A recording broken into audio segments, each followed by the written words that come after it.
Welcome to this week's episode of the English Hour on ا.ن.ن television. Our guest this week is Imad Karam. He's an award-winning Gazan documentary filmmaker.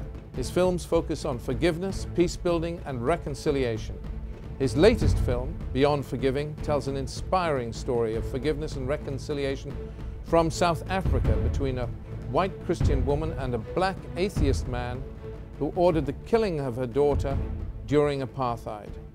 His other films include The Imam and the Pastor, a remarkable work which tells a story of reconciliation between Imam Muhammad Ashafa and Pastor James Wei from Nigeria.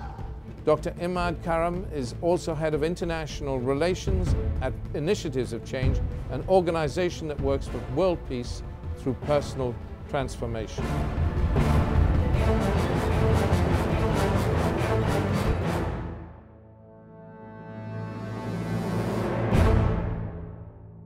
Welcome, Imad. It's good to have you with us. I really wanted to talk about so many things because your career, your life has been fascinating, but you're a Gazan. Maybe we could start by just talking a little bit about Gaza. You've lived here for a number of years, but you go back from time to your home. How are things in Gaza now for your family back there? Well, thank you, William. Thank you for having me on your show. Indeed, I was born and brought up in Gaza and left in 2005 for the UK, and I've been visiting back and forth since, whenever possible. It is difficult to describe in a short time the situation in Gaza, but 2003 has just been called by the United Nations as the most difficult year in Gaza.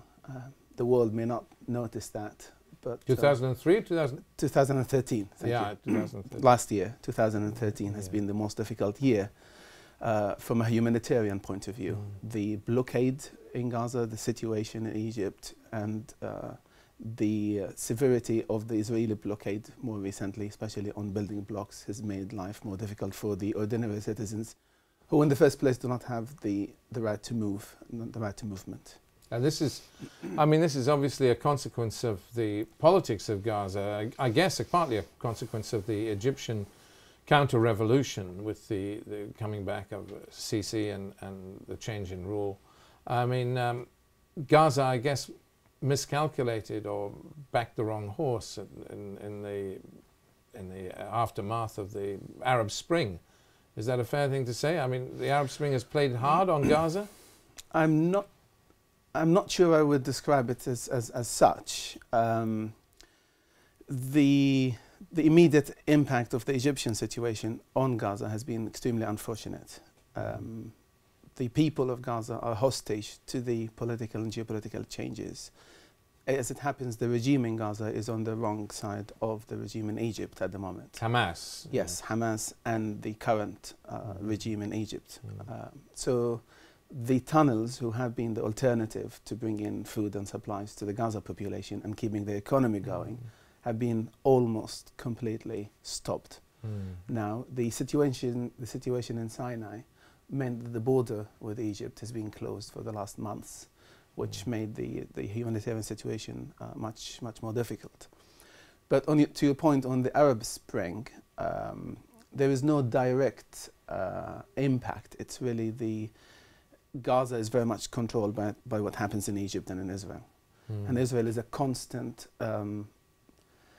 is a party that constantly is blocking Gaza from sea, air and land. So the only breathing space has been Egypt, and the events recently have made it more difficult for the regime in Gaza, but also for the people of Gaza. So in fact, the situation is acute, isn't it? Because it's becoming quite difficult in the humanitarian terms for ordinary Gazans. I notice when I go there, it's like going back 40 years. Very often you see donkey carts on the streets and so on, carrying goods and produce around, and because of the shortage of petrol. And it's very harsh, isn't it? Absolutely. And the two key elements that Israel has really stopped is petrol and cement for building work. And these two have a knock-on effect on almost every aspect of life. So the unemployment have risen hugely, big time, just because of the blockage of cement, building material. which Israel has stopped since it discovered a tunnel that Hamas has built into Israel. So the whole population is being punished. Yes. And if you imagine only cement, the building blocks, so all the series of work, so whether it's building blocks, decoration, electricity, so the whole economy of construction has been come to a halt. Whereas in a perfect world, Gaza could be a Singapore of the Middle East, because it has gas, offshore gas, in substantial quantity, which is remarkable, and it's in that geopolitical position where it's strategically placed and on a potential trade corridor, and it's got its marvelous Mediterranean coastline, and a very long Mediterranean coastline, which would make it a tourist destination. I mean, it could be a phenomenal place, couldn't it? Absolutely, and you take me back to 1994 when I was finishing school at the time, when Arafat came back to Gaza, and he said, I want to make Palestine and Gaza the Singapore of the Middle East. And that hasn't happened tragically, but exactly, it has the potential of being a very nice and peaceful and prosperous place. Sadly, the politics haven't helped. Yes. And the politics, of course, Gaza Hamas is, I guess, a division of, in a sense, or an outshoot of Muslim Brotherhood heritage, and Egypt and the Morsi was Muslim Brotherhood. The Sinai is Salafist, by and large, because they tend to want to distinguish themselves from the rest of Egypt, because they've been having they regard their lives as harsher. That would be fair to say. And Gaza has kind of lost its way in terms of having any international allies. It offended Iran over Syria. Qatar is no longer backing it. So it has no major financial sponsor of any kind. I mean, that's another core problem for Gaza, isn't it? Indeed. If you look at the position of the regime in Gaza, and that's Hamas, it has really paid the price of taking positions. So losing some allies because of taking what seemed like the right position to take. But I just want to say, I'm not an expert, but on Sinai, it's more complex than the way you described it, William. And it's because there's the lack of control. Almost no one knows exactly which groups are actually at play in Sinai. And this is a result of the peace treaty with Israel, which meant that the Egyptian security and army could not have control in zones, I think, 1 and 2. And as a result, over the years, it became the safe haven for all sorts of groups. That is almost difficult for one single party to know who is at play there. And the borders with Libya, since the collapse of the regime, meant that more weapons and more groups could come through Libya. So it is a very volatile situation. And Palestine itself now, I mean, if people talk about a peace process, it's going to be a 3-state solution, not a 2-state solution, because Gaza is inevitably split for the foreseeable future from the West Bank. It's a separate administration, separate government, completely separate, isn't it?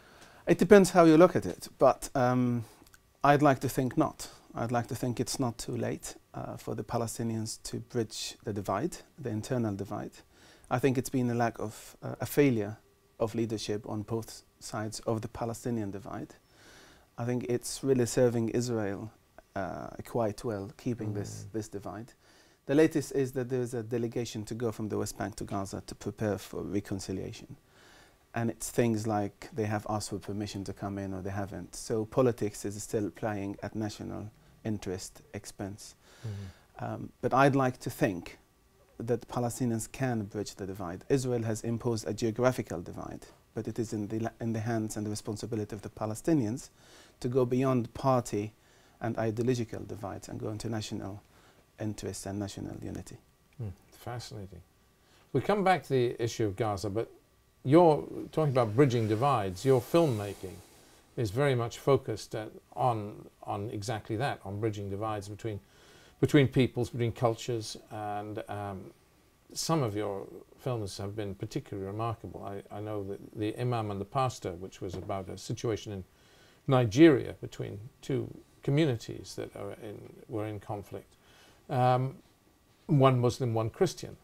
I mean, it had has a lot of messages, I think, for Syria today, where we're seeing, I mean, many Syrians wouldn't describe it as such, but what I view as an outsider, a sectarian war, a sectarian civil war, or a civil war that is dividing along sectarian lines, sadly, and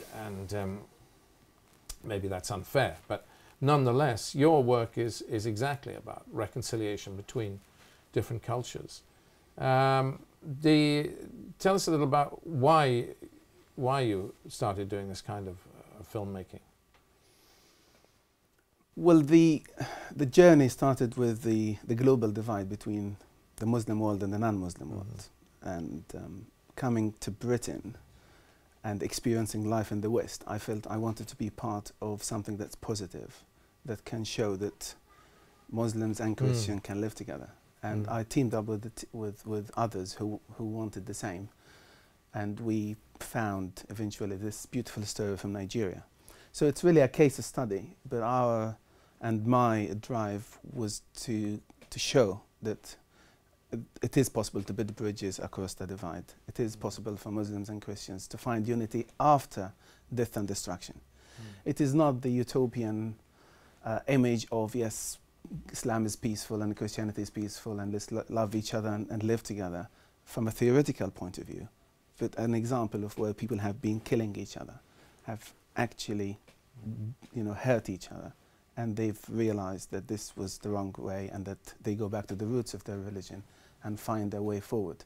So the message is a universal one that wants to move from hatred and vengeance to friendship and healing, and that was the essence of what we're trying to do.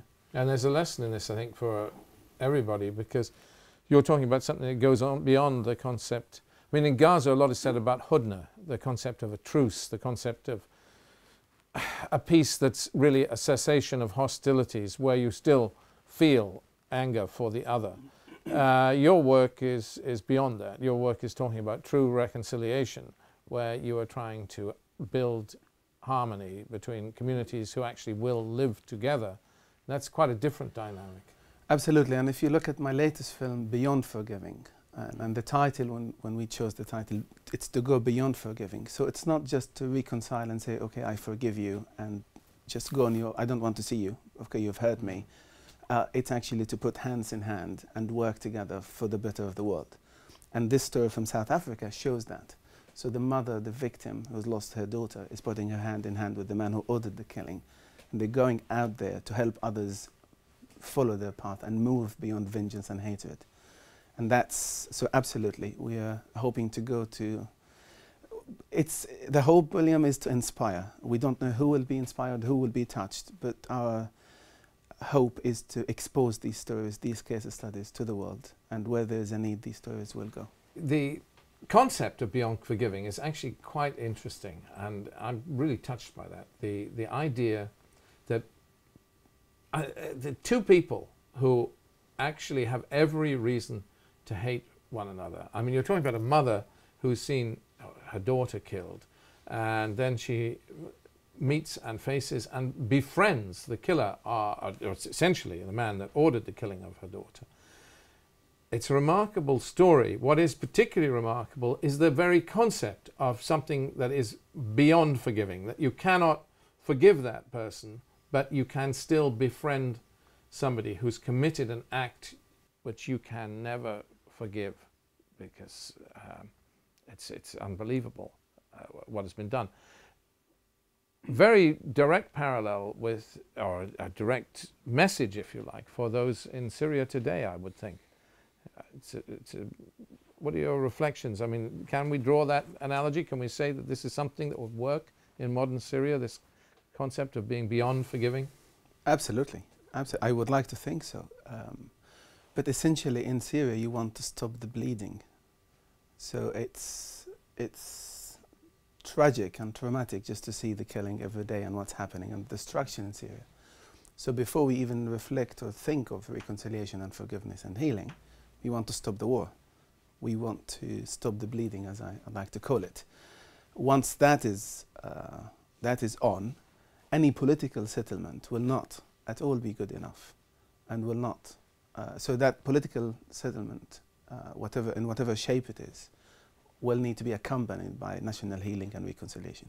And forgiveness will be at the heart of this, because people will still be feeling the hurt and the pain and the loss. And for them to put their hands together again across sectarian or political divides, there must be a way to find that sense of unity and healing. So but yes. Do you feel, I mean, you feel that there is this kind of step, it bothers me a little in many conflict situations that people will say, okay, we need a truce before we have peace talks. Okay, we need the violence to stop before we can talk to one another or before we can reconcile. Whereas in fact, it doesn't necessarily work that way, especially in Syria today. You have so many factions on the ground. You're not going to, the work at peace building will have to start in order to create an end to war, surely. I mean, it's something... You're absolutely right. I wasn't trying to say that you can't have peace talks before the war stops, but I was just referring to the question of true healing and forgiveness. That could happen at an individual level, but will not happen at a national level unless the bullet goes back to where it should go back to, or is never fired. But in Syria, I am aware of work that is happening as we speak, at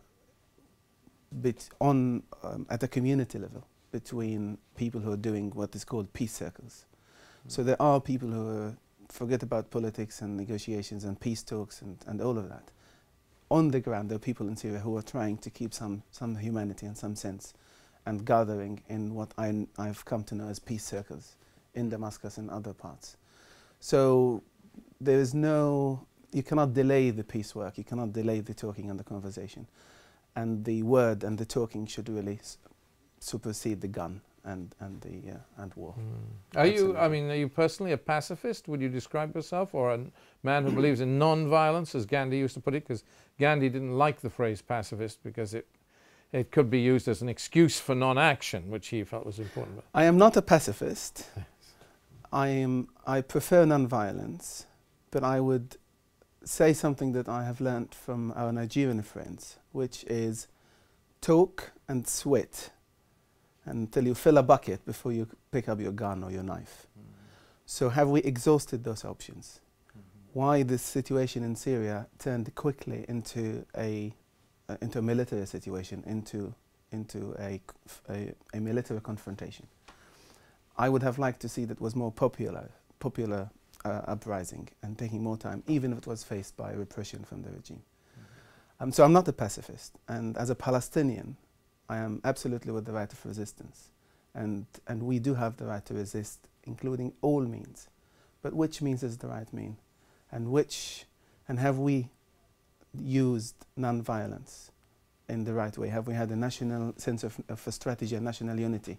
Do we as a nation, are we united behind what is our way to achieve our national aspirations? So I am not actually a pacifist. It's interesting. You go on, sorry, I didn't mean to interrupt. No, but I just wanted to say it one more time, that exhaust all the options of non-violence and peace. Resistance doesn't mean necessarily guns. Because it's very interesting in the Palestinian dynamic that, well, there have been a number of problems, and one of them is, I don't know whether it's fair to say, but I would think that the kind of non-violent resistance envisioned by men like Marwan Barghouti, who is of course in jail, and is in jail because I think he frightens the Israelis, specifically because of his non-violent, his desire to see non-violent resistance. I mean, the kind of thing that would mean Palestinians laying down on the settler roads or whatever, this kind of human chains, this kind of approach, which he believes in, would be very, very powerful. Palestinians have never, I know the first Intifada up to a point, but they've never truly tried a non-violent expression of their aspirations in the Gandhi-esque sense. I mean, indeed, indeed, and that's what I wish to see in Palestine. I wish to see a leadership that is united, and that is united behind non-violence as a means of resistance. In the world we live today, the Palestinians lose more by using violence. And any sensible leadership would know that. It's how they can bring the nation with them. And we can, and I believe so, in both Gaza and the West Bank, use popularist means to raise the flag, to bring attention to the world, and the Israelis have nothing but the gun to face the people. And that would scare Israel, because they cannot. Imagine if on a chosen day, the people of Gaza and the West Bank dress in one color, I'm not going to name a color, and go and march, young and old, without carrying anything, not even a bag. So not to give the Israelis any sense of excuse to shoot. And if they want to shoot, let them shoot. And go and surround all these settlers and all these illegal settlements. The people of Gaza who are dying and being suffocated every day, if they take a decision to walk across the borders, be it Egypt or Israel, and make such a movement, a weekly event or a monthly event, I just like to think that this will shake the whole world. And the soldiers will not be able to deal with it except with the guns. If they do, they will lose. And if they don't, we will win. We will win either way. But if we have a message to the world and a message to the enemy that we want dignity, we want to live in peace, we want the human rights, and we have a right to it, and enough is enough.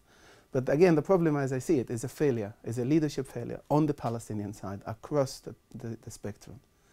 And until that leadership gets out of its entangled, whatever it is, entanglement, and takes and starts leading the people into the future, it's not going to happen.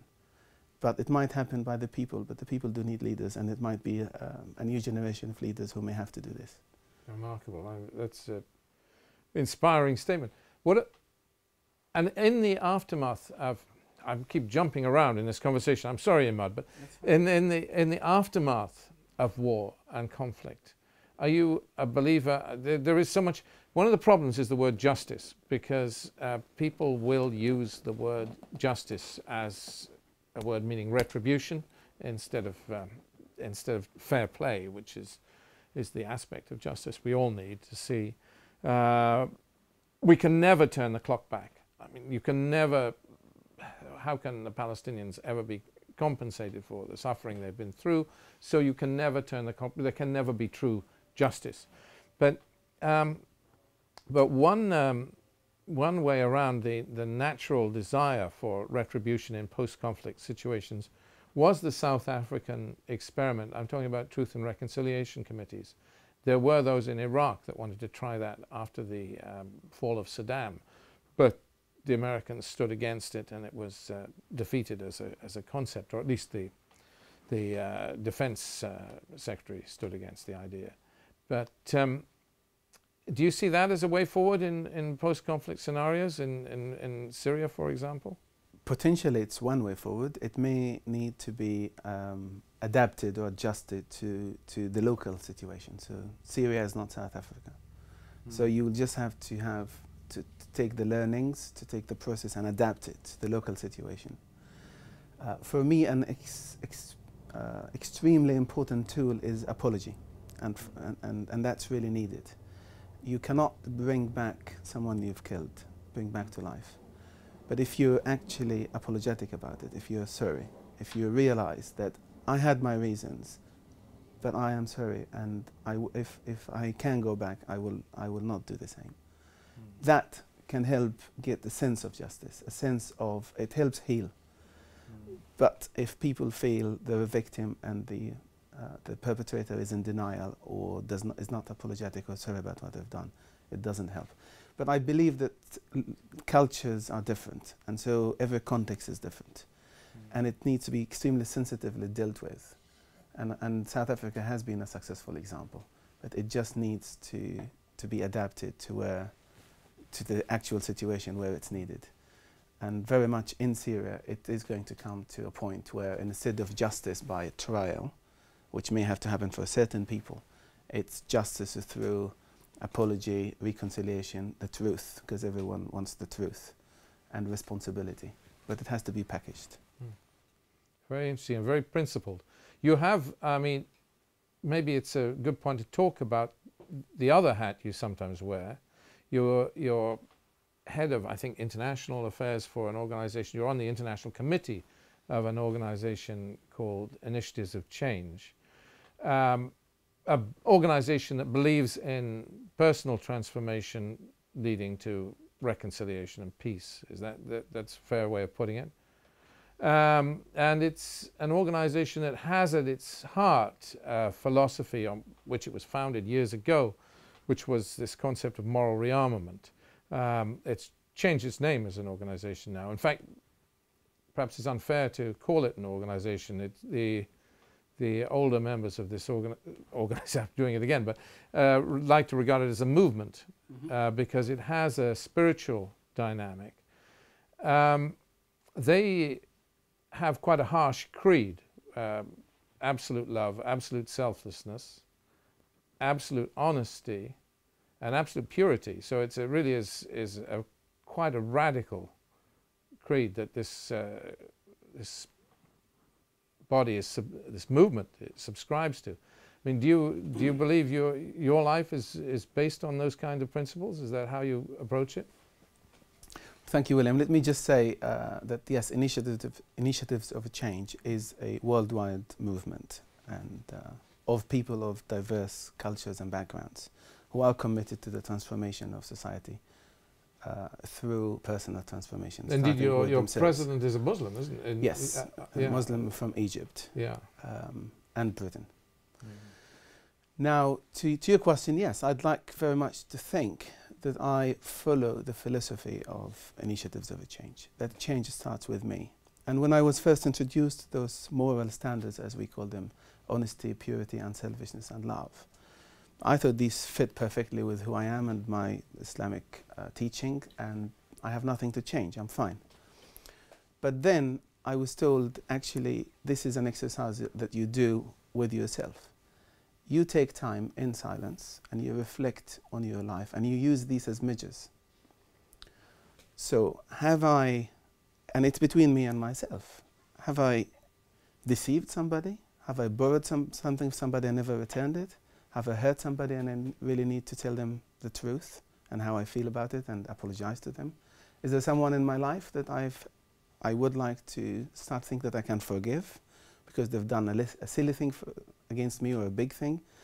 It's not, you call it harsh, it's not meant that we can live, it's a target. It's the Northern Star, you call it. It's yes. You aim for it. It's you aim for the best you can be in terms of absolute honesty, purity, unselfishness, and love. So it does help one look at the mirror, look at themselves, yes. Take time in silence. But then you start acting on what you see. You start seeing beyond your ego and yourself. And we hope that experience of change. So it's not a massive, it can be small things. That I've taken money from a brother or a sister or a father that they didn't know about and that I need to put it right. So what is it that in my life I can put right? And we believe, this is Initiatives of a Change, that this is the personal, intimate change that can lead to global change. Mm-hmm. Mm-hmm. And that's the process.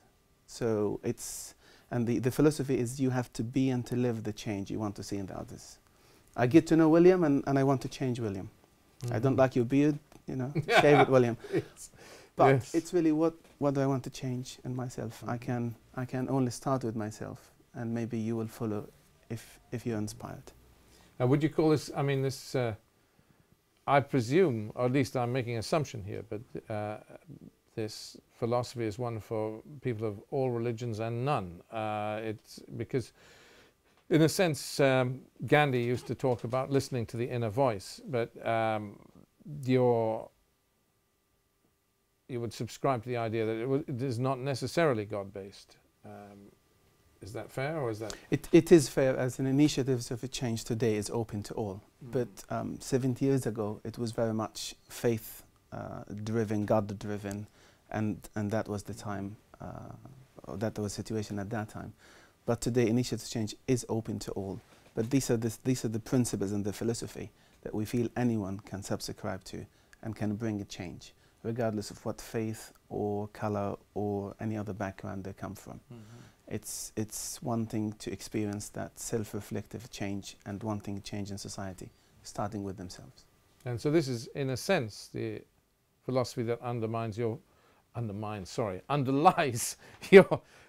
filmmaking, because you your approach is indeed one of absolute love. I mean, that would be the core philosophy that you're trying to promote, no? Absolutely, absolutely. The films aim at inspiring change in people's attitudes and motives and behavior.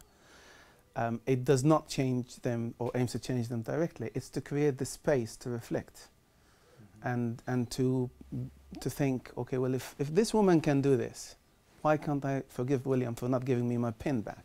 Yes. or for not paying for my cup of tea when he's invited me. Or in the context of the Middle East, it can be something much more much serious. bigger. But I start with the little things in our lives that we feel we cannot forgive at a domestic, community, national and global level. So it's really, it goes across.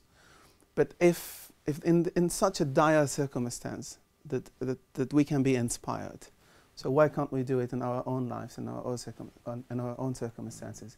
Why can't we go beyond our own ego and hurt and pain and fear and find and empathize with the other and find unity? That's my message. It may sound idealistic, but I believe that we can make a difference. Empathy is very key, isn't it? We hopefully the world, communications in this modern world will enable people to see the other in a, well, less as a non-species. We tend to regard our enemies as subhuman, and this is classic. It's absolutely, William. Again, if you look at Beyond Forgiving, you've had a hardline freedom fighter called terrorist who has ordered the killing of civilians, and this woman was able to empathize, to try to see beyond that. And when she saw what she saw the integrity and the suffering and all of it. She was able to connect at a level with him, and that made it possible for them to work together on the forgiveness and for the mutual apology. Because she realized that she wasn't, while she was the victim, she was still responsible for what her people have done to his people. And that helps. So empathy is key in this. But I am hoping to show that a perceived terrorist who in the film says, when she offered to talk to me, it was like a world open to me. It made him human again. It rehumanized him. And that's what we need to do. There is a lot in this war and conflicts that we're living in the Middle East where there's a process of dehumanizing. And that makes it possible. It's okay to kill and it's okay to pick up arms. But can we reverse that and rehumanize the other? It's very difficult. It's extremely difficult, but that's what should happen. And in terms, I mean, just coming back to your own spiritual situation, your inspiration for doing this is partly your affiliation to this movement, but it's also you're a Muslim. I mean, presumably, are you a religious man yourself, or are you secular? How would you describe your? I wouldn't describe myself anything. I'm a Muslim. I'm a practicing Muslim, and that's it. I'm a practicing Muslim. I'm not religious or secular or any. I don't like these labels, if you like, William. I'm a Muslim, and I follow my faith, and I practice my faith to the best of my understanding of my faith. But I would like to say about my motivation, and it's just a reflection. Yes, it is influenced by the philosophy of initiative change. Yes, it is my religion. Yes, it is this and that. But ultimately, I am looking for hope. As a Palestinian, I am seeking hope. I am seeking my own inspiration that it is possible, that peace is possible, and that one day we can live in humanity and with dignity and with equality and with human rights in our own. That I can go whenever I want and visit my family. That my family can leave and can have access to the basic needs that they have. That's what I am being driven by, is to give myself hope. So when I look at a situation like apartheid in South Africa, it gives me hope, because I see so much similarity between what is happening in Palestine and what the Israelis are doing and the occupation to my people, and to see that actually it was as bad in South Africa and things have changed. So it gives me hope. Interesting, because in a way we're going now beyond forgiving, because what we're talking about, I'm like an old record that plays the same tune all the time, but I quite like the idea of former President Roosevelt's Four Freedoms, where he used to talk about freedom from want, freedom of religion, freedom of expression, which is very important, and freedom from fear was his fourth freedom. And that must be, I mean, that really is the ultimate definition of human rights. It's what Palestine needs, and most key of all is freedom from fear, I think, but very much so. Wouldn't you say? I mean, that we're talking something that the aspirations of a nation go beyond the needs of a nation, go beyond the personal values that we're talking of here. And Palestine really needs a new way forward. Absolutely, Palestine needs a new way forward, and it has been getting from worse to worse on the ground level. Politically speaking, Palestine is a much better place in terms of global recognition. Israel is in a much worse place in terms of global, the relationship with Israel and the world.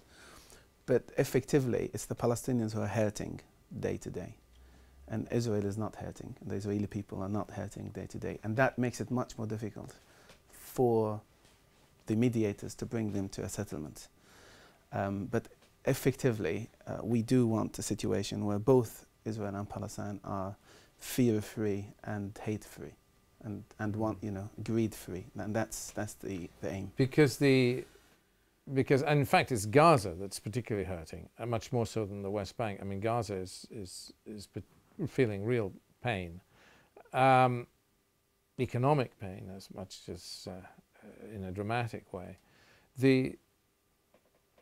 We saw in South Africa it took a de Klerk to bring. I mean, we all celebrate Nelson Mandela, but it was de Klerk that released Nelson Mandela, that enabled that started the dialogue, that enabled the things to move forward. Perhaps the other thing we're lacking is an Israeli de Klerk, is it not? I mean, absolutely, and the current Israeli Prime Minister is far away from anywhere like de Klerk, sadly. I mean, you have Barghouti in prison, you have the Palestinian Mandela, you have the one person who would win elections as a president, who would bridge the Gaza West Bank divide, who will have the people behind to sign a comprehensive agreement. But it does mean Israel have to step back from its mentality of security and land and want peace. And Israel doesn't want peace. And that's my conviction. The Israeli government, when I say Israel, the Israeli government of today and up until now hasn't wanted to pay the price for peace, to give the Palestinians their right to have their independence. Yet I think Israeli people do want peace. I mean, if you look at the future, the long-term future of Israel, you have got to have some peace along some sort of basis. The Abdullah Plan or the Arab Plan, whatever it might be, the Kerry Plan, if Kerry knows what his plan is. But you need a peace process for the future of Israel, because Israel cannot be Fortress Israel forever, because it may work for a time, but in the fullness of time, you cannot sustain that kind of position. You would think so, but the actions of the Israeli government have shown otherwise. As I said, in my evaluation or judgment, Israel is not hurting enough. Therefore, it's not You're supposed to be the one that's loving and beyond forgiving. No. I told you I'm not a pacifist, and this is a real situation of a conflict that has been going long enough, and the only way to bring people to the table is for them to feel the pain and the pressure, because if it doesn't come out of love and out of common sense and out of feelings of putting things right, it will come out of pressures. Could be the international pressure on Israel that could bring it to the table. It could be the change in the American role play. It could be any set of things. It could be Palestinian uprising. I told you, for me, all the options are open. But the reality is, the Israeli government of today is closing down on itself and putting security barriers, both physically and mentally. And that doesn't help. And I fully agree, it doesn't help with the future of the State of Israel. And the security of the State of Israel should only be based on the security of the Palestinian people, and the right of them to live in peace and with them in peace. And to state the obvious, but it may as well be stated, you are a believer in a two-state solution. You believe not a one-state solution, for example, to the Palestinian. I know a lot of Hamas people would believe in quite a confrontational way in a one-state solution. I mean, that I'm painting one brush for all. That's unfair, because there are also many Hamas people that believe very strongly and firmly in a two-state solution. But what is your... It's changing, William, because I am almost about to lose my belief in a two-state solution because of the reality on the ground. Israel is not making it viable for people like myself to continue to believe that it can happen. So we are going, unless a political settlement takes place soon, to actually create a two-state viable Palestinian state next to Israel. My option would be a one-state solution, non-confrontational in a military sense, but confrontational in a popular sense. I would like to think that the Palestinians who live in Israel, who are Israeli citizens, I don't know the exact figures, but a quarter of the population, the people in the West Bank, the people in Gaza, will rise and call for equality and unity and one state. And that's the last thing the Israeli and the Jewish nation want, the Israeli people. So the time opportunity is really closing down on the state, in the two-state solution.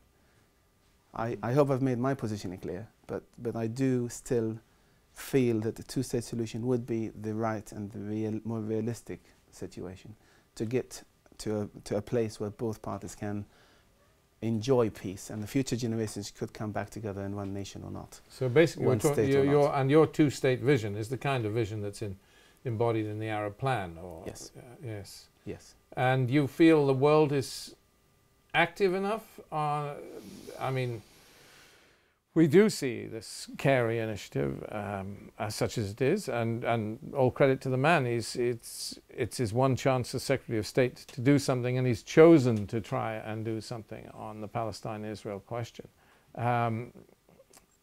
We see that. We've seen the Arab Plan.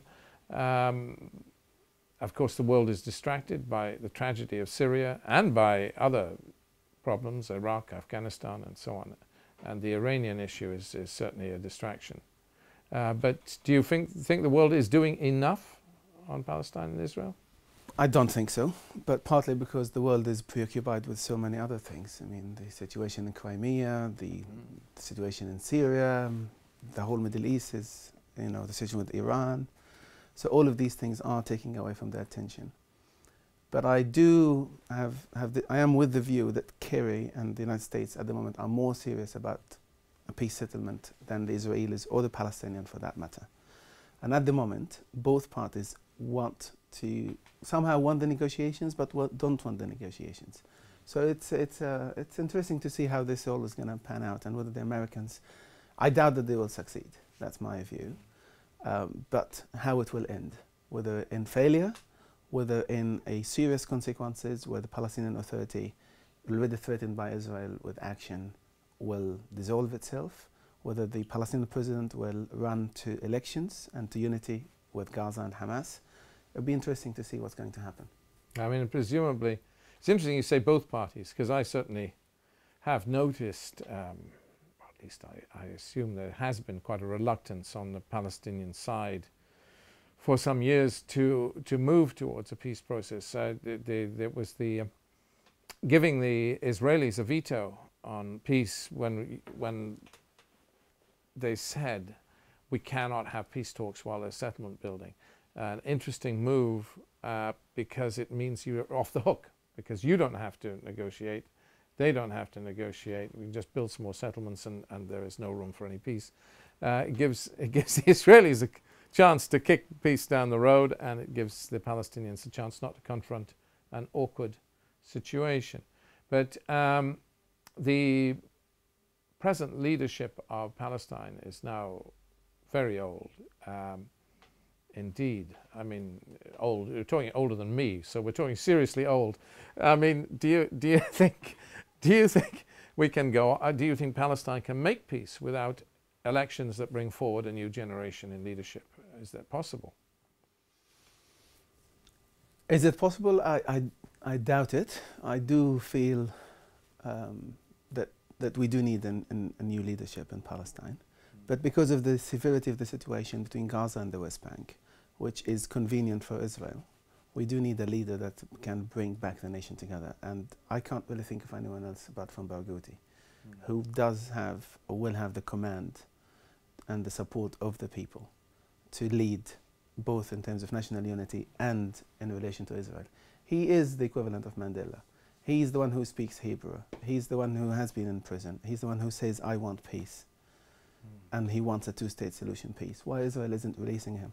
Well, that's partly Gaza's fault, isn't it? You had a potential deal over Barghouti because you had the release of Shalit, and Hamas decided, I think to please the Egyptians, but they decided to do a deal which sidelined Barghouti because they had it in their hand to negotiate this. I don't know the ins and outs of what happened with the Shalit negotiations, but I wouldn't think that Israel would release Barghouti for Hamas, for Shalit, and not do it to release Pollard from the United States and for a peace that America is asking for.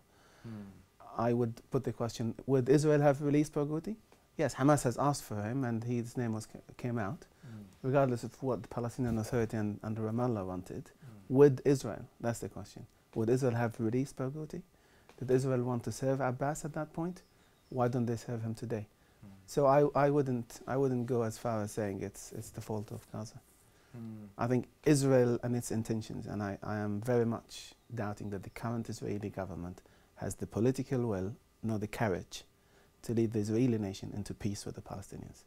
I believe the Israeli people and the majority want peace with the Palestinians, but they haven't been presented with a comprehensive peace deal, and both peoples haven't been presented with such a deal, what it would look like, and it has to be presented as a win-win, rather than go back to your nation and say, we've defeated them in the negotiations and we won this. It has to be done in the right way. It has to be long-term, and you have to prepare the nations, both nations, for such a day. And I really think it's a failure on the leadership on both sides. Interesting. And I guess, I mean, you're looking at this whole peace process. There are core issues: the status of Jerusalem, the right of return of the refugees. You see these as quite resolvable in terms of peace? I'd like to think so. I'd like to think so. I think we're both trapped in our own narratives, and that's a problem. Again, I refer to leadership and failure of leadership to prepare the nations. And if people can see the price of peace and the beauty of peace and what it would look like, they will buy into it, rather than defeat and war and fear and all this mentality that doesn't help. So the refugee questions, I think the Palestinians have, or the Palestinian leadership, if you like, has offered concessions on the refugee question. We, I can speak for myself, but as a Palestinian, we feel since Oslo, we have been making concessions. And it is not right to make any concessions except when there is a final peace deal. That we would know what the refugee situation would look like. We would know what the water situation would look like, where the border is, what are the conditions under which the Palestinian state will live. And I think if we have a viable state and a lasting peace presented, the people would come around and would support it. Does it have to be a complete solution? I mean, you couldn't envisage a situation in which we had some kind of, if you like, a phased introduction of the Arab plan where we went step by step towards peace. I mean, which was, in a sense, Oslo. I know Oslo was flawed, but at least Palestinians have some sort of state now. I mean, it may not be perfect, but it's a beginning, surely. And the concern that we have as Palestinians is Israel is comfortable. So it just wants to talk for the sake of talking, and nothing changes on the ground. Even the current crisis with the negotiations, it's because the deadline is approaching at the end of this month, and the Palestinians say, we've had a deadline, let's keep to it, and the Israelis say, no, extend the negotiations. So phasing doesn't help with the mood of the Palestinian people. You could phase it, phase the implementation. What the Palestinian people need is to know where they stand and what peace would look like and what it really means. they wouldn't, I suspect the Palestinian leadership wouldn't mind phasing the implementation. But to phase it and negotiate and renegotiate, I think the Palestinians have had enough and learned their lessons. And I don't think the Palestinian leadership will have at least the people's support to go into phases again. Because Israel is comfortable with prolonging the process and prolonging it. But the Palestinians may accept the implementation to be phased out, but not what the deal would look like. And that needs to be confirmed and firmed for them to buy it. And you're hopeful at this time, or that there is a real well, there is a real possibility, isn't there? There is always ground for strong hope, and in a way we are obliged to hope. If you're a man like yourself, you're a peacemaker, you are actually almost obliged in a world filled with so much despair to stand for hope, I would think. Yes, I mean, it's the one thing that keeps me going. I cling to hope. And I do think there is hope, despite, I know the general mood both in Israel and Palestine is very not with hope or hopeless about the potential.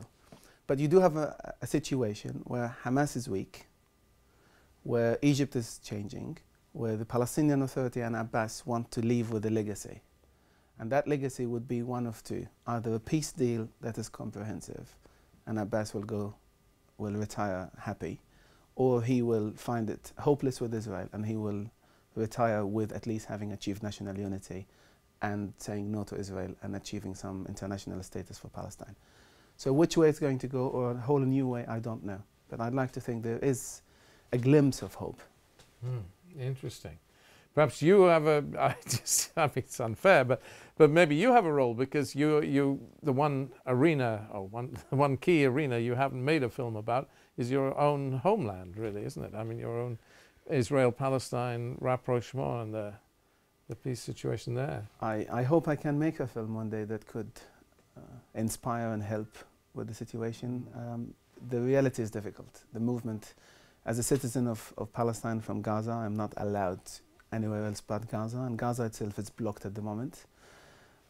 It's very difficult for me to see, but I would not give up hope. So one day, I hope I'll have my role to play, and I think that's all I want.